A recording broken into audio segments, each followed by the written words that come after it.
Southeast Radio's Business Matters with Carl Fitzpatrick. Southeast Radio. Well, John Jantsch is a marketing consultant with over 30 years' experience and has pioneered the concept of duct tape marketing. But what is it? He joins us now on the phone to tell us more. John, what is duct tape marketing all about? Well, so essentially it's a metaphor for my approach that marketing is a system that starts with strategy before tactics. And then once we have defined an effective strategy for who your ideal client is and what your point of differentiation is, then we can surround it with the tactics that make sense for the way that you want to bring that strategy to the market. So that's essentially what duct tape marketing is. And before we discuss it in detail, you've been in business now as a marketing consultant for over 30 years. What have been the major changes that you've witnessed over that period? In a lot of ways, fundamentally, nothing's really changed but the platforms. What our job as marketers is to get somebody who has a need to know, like, and trust us enough to give us their money in exchange for a product or service. Fundamentally, that's the same game. We just now have different tools. And so in a lot of ways, I feel like what's changed the most about marketing is simply the way people buy. Now, the opening part of your book is entitled The Duct Tape Foundation, The Way to Sticky Marketing, Help Them Know, Like and Trust You More. So how can you make prospective clients like you and trust you more, John? Well, it really starts with them, you understanding what their problem is and you expressing that you understand who they are and what their problem is, and then having a promise to solve that and to demonstrate that you do indeed keep your promises, that you do indeed have others who trust you and have come to you to solve their problems. I mean, that's a great deal of the role today of content, quite frankly, is getting people that read something or find something that addresses the problem that they're experiencing, and then getting them to your website where they can see that other people do indeed, case studies, testimonials, things of that nature. So, that's a really big part of this idea of building know, like, and trust as part of the journey. In many ways today, it comes from content. And of course, social proof, as you say, is very important, those testimonials. So is it fundamental in that respect that your website should be integrating those third-party review sites as opposed to just listing a free range of testimonials and references on it? Yeah, I think it absolutely is. Some people don't know the difference, but many people realize that, hey, those third-party reviews do have a little more credibility. And the good news is that integrating with Google reviews and Facebook reviews and even some of the industry-specific review sites now has gotten pretty easy, where those things can automatically be brought in using plugins, say in WordPress and things like that. So I think it's absolutely important that people see not only that you're receiving good reviews, but you're receiving lots of them and you're receiving them frequently. Now, throughout the book, you refer to the small business marketing system. What does this system comprise of? It starts first with strategy before tactics. And what that ultimately means is that before we do anything, we have to identify who makes an ideal client or customer for your business. And by virtue of doing that, who does not? Also, we have to identify what really is your core message. What problem is your ideal client really trying to solve? It's not your product or service. It's really something that has to do with them. We define those elements very clearly, and then we use content really as the voice of that strategy to guide people along something we call the marketing hourglass, which is our version of the customer journey. We talked about a couple of the stages of that. We have to design our system around moving people from know to like to trust, then to try, buy, repeat, and refer.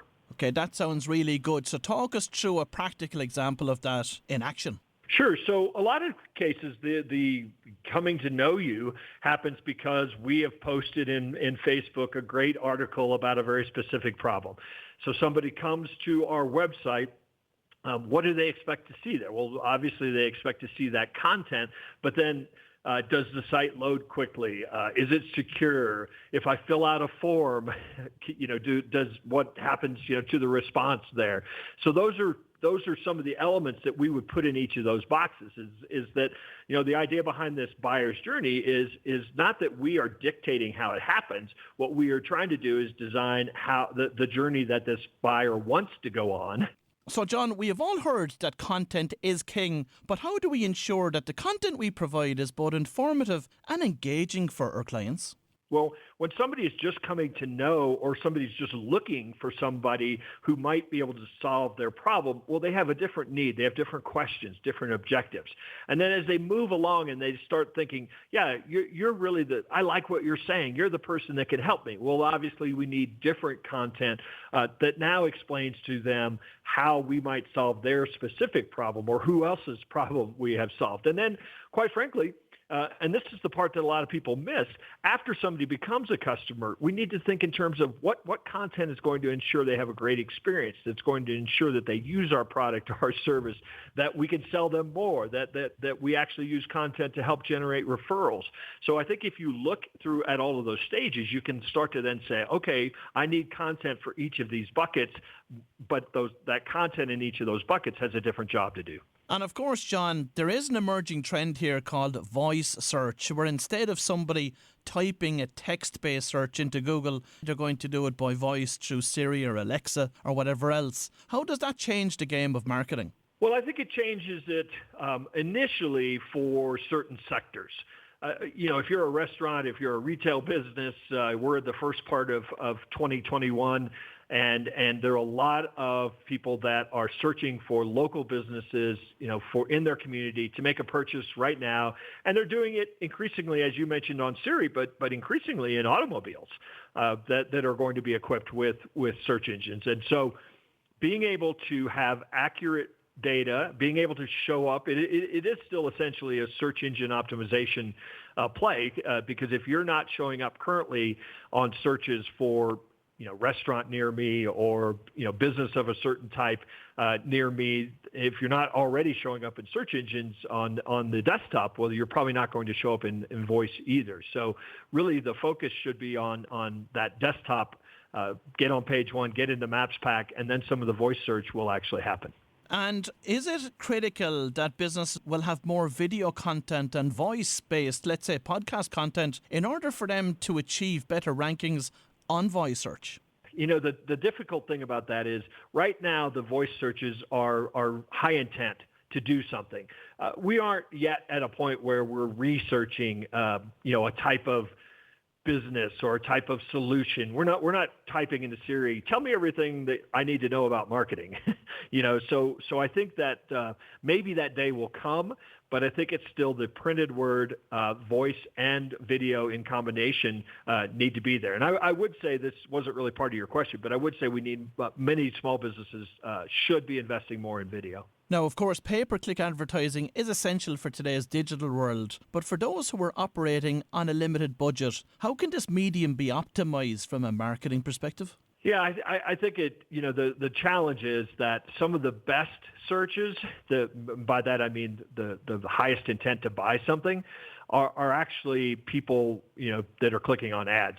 So if my water pipe breaks and I need a plumber to come, I'm searching and I'm clicking on an ad probably because that's the thing that Google is showing me first, because I don't really care to take 3 bids. I need the water to stop. And so what I think businesses need to do if they want to optimize their budget is to really get an idea of what are the highest intent, what would be the most profitable searches. Now, obviously, you're going to pay more for those, but you're not going to get just a bunch of clicks that people are just looking and they're kicking the tires. I mean, you want to focus what budget you have on the things that you believe at least are going to convert. And in relation to direct marketing strategies, are they now dead in the water as a result of the digital revolution, or do they still play an important role in duct tape marketing?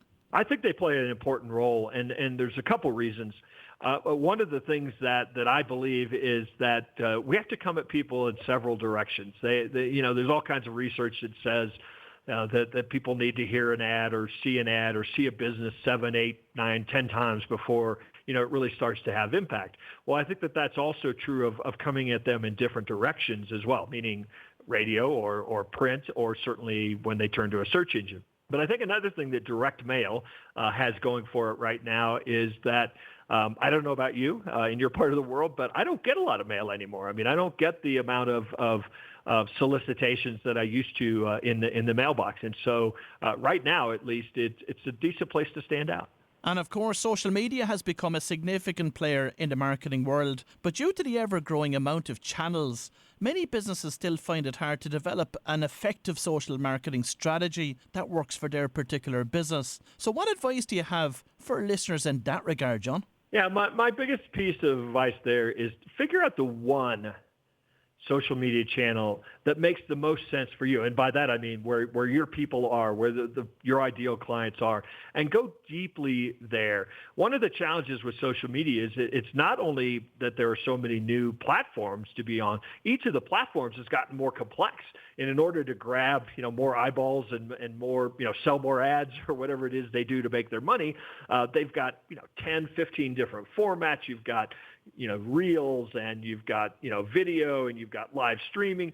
So it's really gotten tough to do well on, by scattering yourself. So focus on LinkedIn or focus on Facebook, whichever, platform has your, ideal client in your mind, and just learn it. Go deep there. Don't scatter yourself. I think it's really good advice because there's so many businesses, John, that believe that they need to be across as many of the leading platforms as possible in what we call here on the show the spray and pray approach to marketing. Now, managing a company's reputation online is no easy feat when faced with reviews and comments about your product or service. How is this best managed in your opinion, especially when we're dealing in this world of anonymous reviews? Yeah.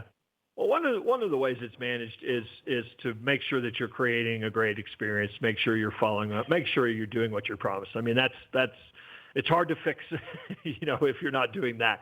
But then as reviews start to happen, make sure that you have a very specific policy of following up. Follow up with good reviews. People want to know that you appreciate that they said good things. They want to know that you're paying attention. And follow up with negative reviews.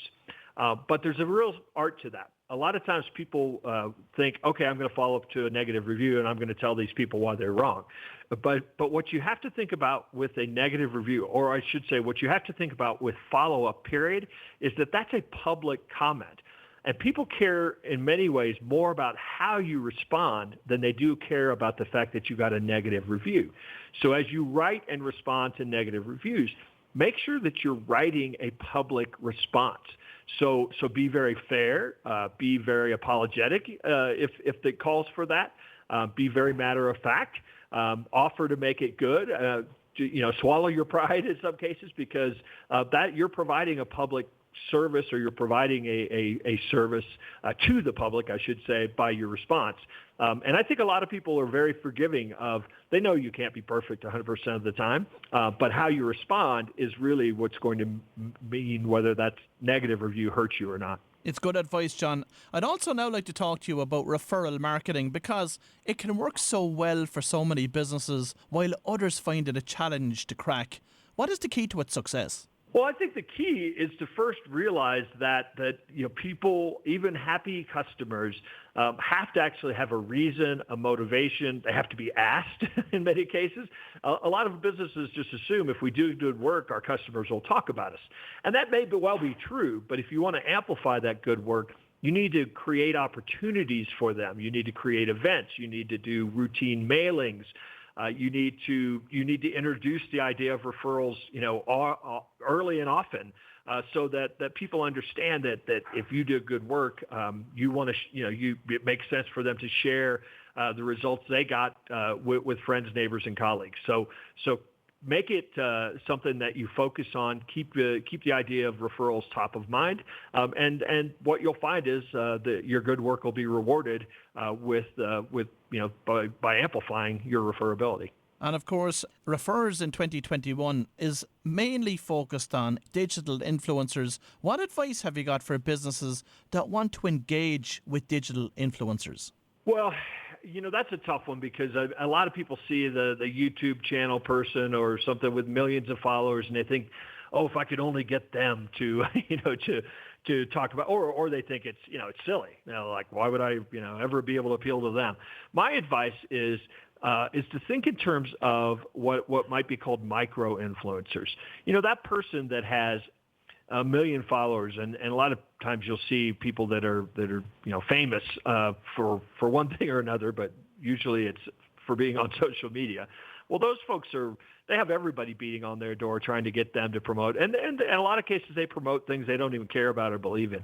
Find that person that's got 200 or 2,000 followers who are very dedicated to everything that they say. And in many cases, those folks will actually be far better for you to engage with than trying to go after, A-list or, giant followings.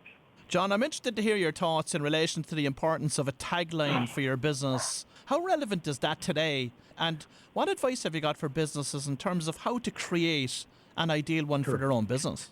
So I think it's extremely important and extremely relevant as a way to help you stand out from everybody else who says they do what you do.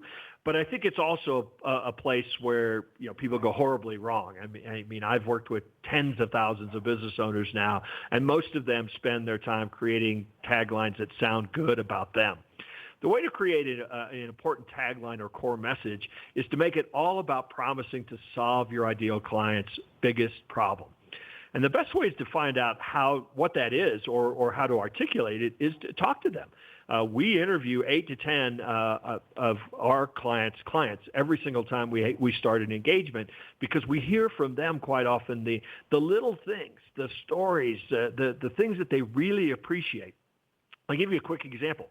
We had a tree service that we were doing work with, and they were very proud of how long they'd been in business and all the family-owned and those were all nice things, and that's what they were using as their tagline. We interviewed their customers, and every single one of them said, what's great is they show up when they say they will, and they clean up the job site. I mean, that's the problem that people have quite often when they're hiring somebody to come to their home to do work, is they don't show up when they say, they do a sloppy job. So that became a big part of their messaging, because that's their 5-star customers that were leaving great reviews were saying that's the problem you solve for us. Finally, John, in your book, you talk about turning clients into partners. How does that work, and how can it be achieved? Sure. So a couple things that I think I'll expand on there. So many of your clients, in many cases, depending on what type of industry you're in, can be great sources of referrals. And so bringing them together, doing events for them, maybe in many cases, many of my clients are small businesses, giving them an opportunity to network with each other, I think in many cases will not only lead to other opportunities and certainly to referrals, it just increases your value with them. But I'll also expand that to pretty much anybody that has your same ideal client. In many cases, there's some great opportunities for some strategic relationships where you could provide a service or even provide education to someone's clients. For example, as a marketing consultant, a lot of banks and accounting firms and law firms that have small businesses love it when I can come in and talk to their clients about marketing and marketing their small businesses. So there are many, many opportunities, I think, for you to partner with both your clients and with other non-competing businesses out there. Well, if you've just tuned in, that was John Jantsch from Duct Tape Marketing, and I'd like to thank John for sharing his expertise with us this morning. Southeast Radio's Business Matters with Carl Fitzpatrick. Southeast Radio.